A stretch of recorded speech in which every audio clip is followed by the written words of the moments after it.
ओम नमः शिवाय। दोस्तों, हर हर महादेव शिव भक्ति ज्ञान चैनल में आपका स्वागत है। कैसे हैं आप?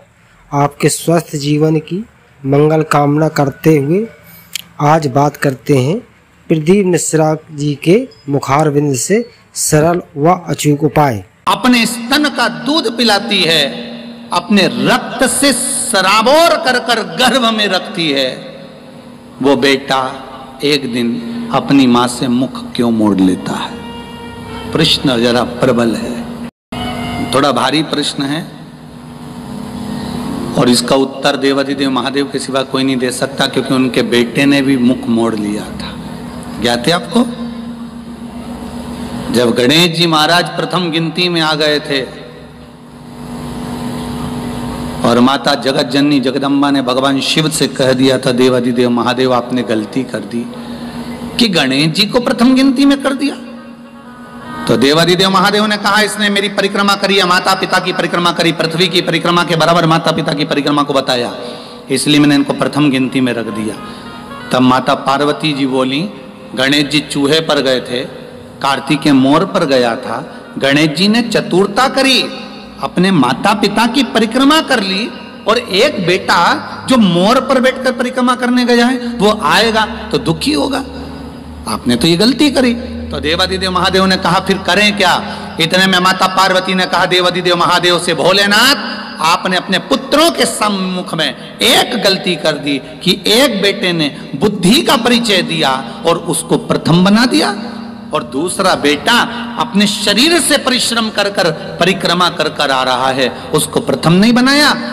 मैं आपसे आज एक वर मांगती हूं, अगर देना चाहें तो दे दीजिए। शंकर जी ने कहा, मांगो पार्वती, कौन सा वर चाहिए? माता पार्वती ने कहा, वर दीजिए। आप बिल्कुल भोले हो, आप बिल्कुल सरल हो, आपके बराबर दुनिया में कोई भोला हो ही नहीं सकता कि बेटे ने तुम्हारी परिक्रमा करी और तुमने उसको पूरी तिजोरी की चाबी सौंप दी।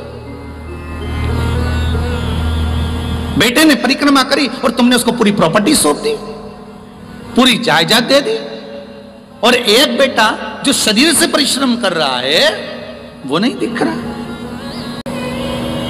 दो बेटे, एक फोन पे लगा रहे हैं, सारा व्यापार फोन पे, हाँ माल भेज देना, हाँ ऐसा कर लेना।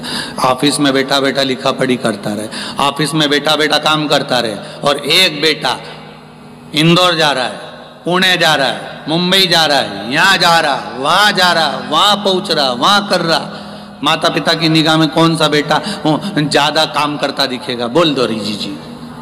अरे बोलो बोलो, तुम तो बोल, पीछे बैठो तो निमाड़ी हो, या तो मिर्ची के लिए बोल दिया तो भाई बोलवा में कहीं जाए। तुम घबराना नहीं, तुम तो बोलो। सबको क्या लगेगा? ये बेचारा वहां गा रहा है, वहां जा रहा है, घर छोड़ रहा है, परिवार छोड़ रहा है, काम तो सारा यही कर रहा है, और दूसरा वो तो मोबाइल पर लगा। पर एक अगर मोबाइल पर लगा हुआ है, बैठकर ऑफिस संभाल रहा है, वो भी अपना बुद्धि का परिश्रम कर रहा है, तो दूसरा भी चल फिर कर परिश्रम कर रहा है। परिश्रम में दोनों कम नहीं है, ये माँ जानती है। इसलिए माता पार्वती ने कहा कि वो शरीर का परिश्रम कर कर आया और इसने बुद्धि का परिश्रम करा, तुमने प्रथम स्थान दे दिया। माता पार्वती जी कहती हैं, भोलेनाथ एक वर दे दीजिए। शंकर जी ने कहा, मांगो क्या चाहिए? बस वर इतना सा दे दीजिए, आज के बाद कभी तुम्हारी परिक्रमा नहीं हो, आज के बाद तुम्हारी कभी पूर्ण परिक्रमा नहीं हो। अगर कोई पूर्ण परिक्रमा करेगा तो उसका करा हुआ सारा पुण्य समाप्त हो जाएगा। शंकर जी ने कहा, तथास्तु। भोलेनाथ बोले, तथास्तु। इसलिए पार्वती ने कहा, आपकी आधी परिक्रमा होगी, जहां से चले थोड़ी दूर तक घूमे, जहां से जल निकलता है उसको पार नहीं किया गया, वापस घूमकर वहीं से आ गए, आपकी आधी परिक्रमा होगी। क्योंकि हम भोले इतने हो, कोई परिक्रमा लगा कर चले गया तो तुम दे दो। तुम्हारे तो वचन, लंका अधिपति रावण ने आकर कह दिया था कि प्रभु सोने की लंका दे दो, दे दी। एक दिन उसने कह दिया पार्वती जी को दे दो, निकल ले जा। होता है ना, एक डॉक्टर ने, मरीज गया और मरीज ने डॉक्टर से कहा, डॉक्टर साहब मैं बड़ा टेंशन में रहता हूँ, बहुत परेशानी है जीवन में। तो डॉक्टर समझा रहा था उसको, बहुत प्रेम से समझा रहा था कि देखो दिन भर भले तुम टेंशन में रहो, परंतु रात को टेंशन लेके बिल्कुल मत सोना, रात को टेंशन लेके बिल्कुल मत सोना। तुमसे निवेदन है दिन भर कैसे भी रहना, पर रात को टेंशन लेके मत सोना। तो मरीज बोला फिर वो टेंशन को मायके भेज दूं क्या? मतलब टेंशन कौन थी? टेंशन कौन थी? उसको मायके भेज दूं? तो डॉक्टर बोला भैया तू अपने घर जा, मेरी लड़ाई मत करा दे। देवाधिदेव महादेव वही बात सामने जो प्रश्न था ना एक सम्मुख में कि वही चूहेदानी में चूहा सोता है, साबुनदानी में साबुन, फिर मच्छरदानी में इंसान क्यों सोता है? तो गुरु ने मच्छर से कहा उसका केवल एक कारण है कि ये काम, ये लोभ, ये विषय, ये आसक्ति, ये वासना, ये तृष्णा के मच्छर अंदर प्रवेश ना करें, इसलिए शिव महापुराण रूपी ज्ञान की मच्छरदानी लगाकर चैन की नींद सोइए। ये प्रवेश नहीं करें। मनुष्य सेफ्टी के लिए, अपने लिए सेफ होकर ज्ञान की मच्छरदानी में सो। वर दीजिए मुझको कि आपकी कभी पूर्ण परिक्रमा नहीं होगी। शंकर भगवान ने कहा तथास्तु, मेरी पूर्ण परिक्रमा नहीं होगी, तूने वर मांगा है दे देता हूं।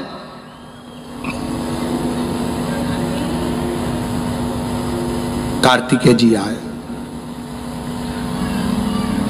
कहा पिताजी मैं परिक्रमा कर कर आ गया हूं। पिताजी ने कहा ठीक है। इतने में गणेश जी बोल दिए प्रथम गिनती में मैं गिना जाऊंगा, क्योंकि मैंने माता पिता की परिक्रमा करी है। क्रोध आ गया। कार्तिकेय जी उसी समय पर समझाए, भोलेनाथ जी खूब समझाया माता पार्वती जी ने, पर कार्तिकेय नहीं माने और कार्तिकेय श्री शैलम पर चले गए और श्री शैलम पर जाकर कार्तिकेय बाबा उस श्री शैलम में जाकर विराजमान हो गए, जिनका नाम मल्लिका अर्जुन हो गया। क्या नाम पड़ गया भगवान का? मल्लिकार्जुन। भगवान श्री मल्लिकार्जुन के रूप में विराजमान हो गए। अब देखो महीने में एक बार माता पार्वती और भगवान शंकर मल्लिकार्जुन भगवान को, भगवान कार्तिकेय को मनाने के लिए पहुंचते हैं।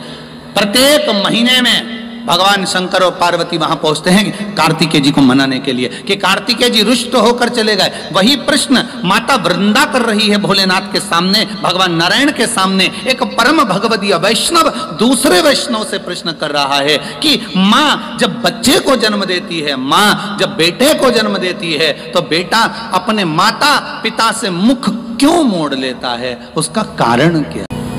आज भी कई घर ऐसे हैं, घर में एक व्यक्ति बीमार होता है और उसके लिए अगर खिचड़ी बनती है चावल की तो पूरे घर को खिला देते हैं, पूरे घर को। घर में एकादशी का व्रत एक का होता है, साबूदाने की खिचड़ी सब खाते हैं।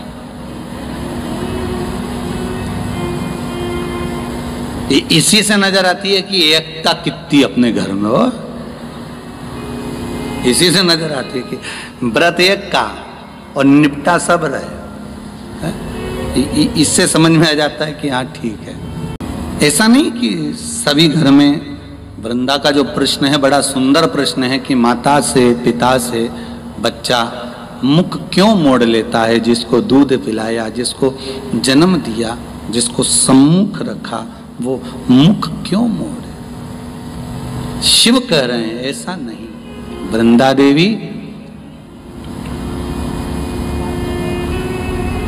दो कारण हैं जिसके कारणवश घर में बेटे का जन्म होता है और उस जन्म का भाग माता पिता को प्राप्त होता है। दोनों बातों को अच्छे से समझ लीजिएगा कि घर में एक बेटा एक बहू आपकी सेवा कर रहे हैं और घर में अगर बेटा बहू आपकी सेवा नहीं कर रहे हैं तो उसका फल क्या है? माता वृंदा ने कहा कि माँ जब दूध पिलाती है, माँ अपना रक्त दे देती है, तो फिर बच्चे मुख क्यों मोड़ लेते हैं? शंकर जी कह रहे हैं, सुनो वृंदा, ये गौ सेवा का भाग है। धेनुमानस में, गरुड़ पुराण में, विष्णु संहिता में सुंदर बात कही गई है। यदि आपने गौ माता को रोटी दी है, प्रेम से सहलाया है, ताजा भोजन जानते हो? घर में रोटी बनी, पहली रोटी किसकी बनती है? गाय की। रोटी बनी, सबके जीवने से पहले रोटी गाय को दी है। और मान लो वही रोटी फ्रिज पे रख दी, फिर डब्बे पे पड़ी रही, सब ने जीम लिया, तब पन्नी में पॉलीथिन में टंगी रही। शाम को 4-5 बजे गाय आई, तब उसके मुंह में रोटी, जब ठंडी कल्ली बासी सब हो गई, तब उसके मुंह में दी। उसका फल और ताजी रोटी का फल जरा ध्यान से देख लीजिएगा, समझना इस कथा को बहुत ध्यान से। पूर्व के प्रारब्ध के अनुसार हमारे बच्चों का जन्म होता है वृंदा। पूर्व के प्रारब्ध के अनुसार हमें हमारी संतान प्राप्त होती है। अगर किसी गौ माता की सेवा करी है, गाय को एक रोटी दी है, गाय को चारा दिया है, गौ माता की सेवा करी है, किसी की सेवा में अगर तुम लगे हो, किसी जीव को, चाहे वो चींटी हो, चाहे वो कौवा हो, चाहे वो पक्षी हो, चाहे वो पशु हो, किसी जीव को अगर तुमने ताजा भोजन दिया है और उसकी सेवा प्रेम से करी है, तो तुम्हारे घर में जो बेटा जन्म है, तुम्हारे घर में जो बहू आती है, वो तुम्हारी सेवा में तल्लीन रहती है महाराज। और अगर तुम्हारे दरवाजे पर गाय आई, तुम्हारे दरवाजे पर जीव आया, तुमने एक बार रोटी दे दी और रोटी देने के बाद दूसरी बार उसको डंडा लेकर भगा दिया, तुमने गाय को धप मार कर भगा दिया, गाय दरवाजे से भूखी चली गई, कहीं तुमने डंडा मार दिया, कहीं उसको अपशब्द कह दिए, कहीं चिल्ला के बोल दिए, हाओ अभी तो दी थी रोटी, फिर आ गई, अब मत दे, क्या मना कर रही हूं ना, अंदर रख दे छोरा, बार बार रोटी देगा क्या? अभी दी तो थी। और घर में चिल्ला चोट करे, बड़बड़ाए, गाय को देखकर, जब एक बार दे दी ना, बार बार देंगे क्या? जान दे उसको, जा डंडे से भगा दे, या उसको पूंछ दबा के भगा दे, पानी डाल दे, जा उसको जो अंदर घर में गाय दरवाजे पर खड़ी है और एक बार रोटी देने के बाद तुम्हारा मुख बड़ बड़ बड़ बड़ करे, समझ लेना ऐसा ही बेटा और ऐसी ही बहू तुझे मिलने वाली है। जब तुझे रोटी देंगे तो बड़ बड़ बड़ बड़ करे, वही समय। मत बुरे कर्म कर बंदे, वरना पछताएगा, भगवान की आंखों से तू बच नहीं पाएगा, तो बच नहीं पाएगा। अरे ओ अज्ञानी मत करना दान। क्यों भटके भाई, किस लिए भटक रहा? अरे एक मीराबाई की सहेली ने मीराबाई से कह दिया था, मीराबाई की सखी बोली है, मीरा तेरे दादाजी, तेरे परिवार वाले मालूम है तेरे को, वो राणा के साथ तेरा ब्याह कर रहा है, राणा के साथ, मालूम है तेरे को मीरा? मीराबाई ने कहा, मेरे परिवार वाले मेरा ब्याह? अरे मेरी माँ को तो मालूम है कि जब एक दूल्हा निकल कर जा रहा था तो मैंने माता से पूछ लिया था ये कौन जा रहा है और डोली में कौन जा रही, तो मीरा की माँ ने कह दिया था ये दूल्हा है वो दुल्हन है। तो मैंने माँ से जिद करी थी, माँ मुझे दुल्हन बनना है, मेरा दूल्हा ला, और मेरी माँ ने मुझे लकड़ी की, एक पत्थर की, एक कांट की, एक भाटा की, एक मूरत मुझे ला कर दे दी थी पत्थर की। वो मूरत से मेरी लगन लग गई, तो अब दूसरी लगन कहाँ लगाऊंगी बता। और मीरा जब फिर भगवान को बुलाती, उसकी लगन, मेवतड़ी बुलावे थाने, मीराबाई बुलावे, आजा मनमोहन मीरा, मेवतड़ी बुलावे, आजा मनमोहन मीरा, मेरे ता बुलावे, मीरा बुलावे थाने, तसी समझावे रे, जामन मोहन मीरा मेवतड़ी बोलावे, जामन मोहन मीरा मेवतड़ी बोलावे। आओ से दोनों हाथों से। जामन मोहन मीरा मेवतड़ी बोलावे, मेवत बोलावे तने मीरा भाई बोलावे।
जामन मोहन मीरा मेवतड़ी बोलावे, जामन मोहन मीरा मेवतड़ी बोलावे। मेरता बुलावे रास को मिलावे, दुनिया की प्रीत मणे रास को नियावे। जामन मोहन मीरा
ठाकुर ने जिमाओ जब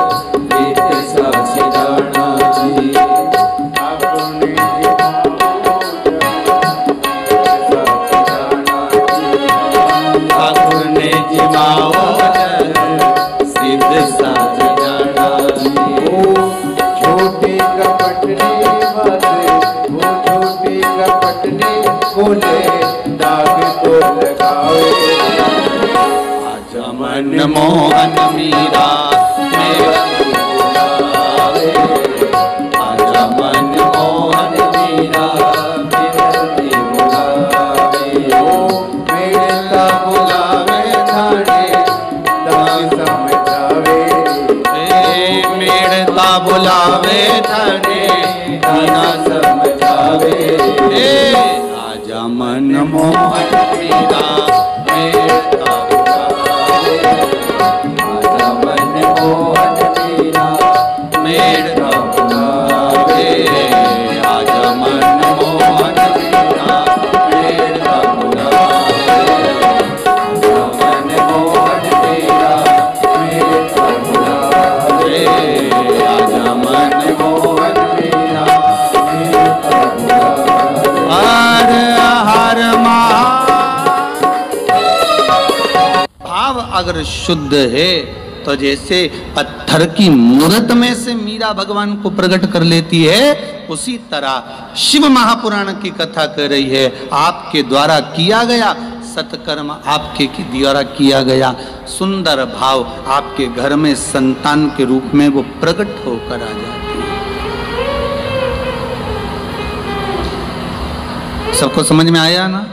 पांचवें प्रश्न का फल, बेटा बहू मुख क्यों मोड़ लेते हैं? बेटा बहू मुख क्यों मोड़ लेते हैं? कारण क्या है? उस कारण को हमें समझना, उस कारण को हमें जानना। कारण क्या हो उसका? लाइक करो, सब्सक्राइब करो। गौ माता को अगर रोटी दी है, गौ माता की चाकरी करी है, गौ माता को अगर कुछ प्रदान किया है, गौ माता को अगर कुछ दिया है, प्रेम से आपने गौ सेवा को तत्पर माना है, तो घर में जो संतान होगी ना वो भी सुख देने वाली।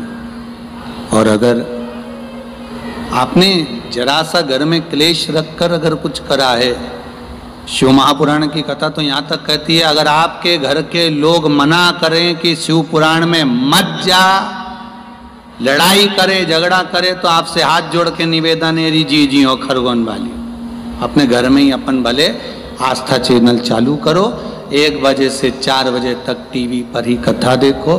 टीवी चलाने को भी मना करे तो मोबाइल पर देख लो, और मोबाइल चलाने को भी मना करे तो श्री शिवाय नमस्तुभ्यम घर में बैठ के जपते रहो, भगवान का स्मरण करते रहो, भजन करते रहो, कीर्तन। हम आशा करते हैं कि भगवान शिव आपकी सभी मनोकामना पूर्ण करें। इस उपाय को करना ना भूलें। आज बस इतना ही, फिर मिलते हैं नेक्स्ट वीडियो में। दोस्तों वीडियो अच्छी लगी हो तो सब्सक्राइब और लाइक ज़रूर करें। ओम नमः शिवाय दोस्तों।